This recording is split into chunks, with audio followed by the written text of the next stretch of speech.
Class 8 subject Urdu lesson number 17 हमारी तहरीक जो lesson नाव अमिक सवाल नज़म के मुताबिक हिंदुस्तान में मुख्तलिफ त्यौहार कैसे मनाए जाते थे। जवाब, नज़म के मुताबिक हिंदुस्तान में मुख्तलिफ त्यौहार खुश खरोश से मनाए जाते हैं।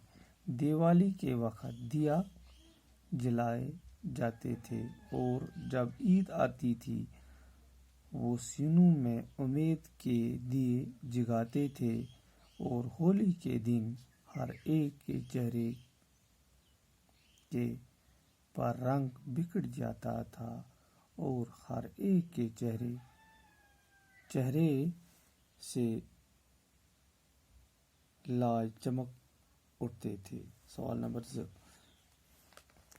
हाथों से शायर की क्या मुराद है। अजनबी हाथों से शायर की मुराद अंग्रेजी साम्राज्यत है।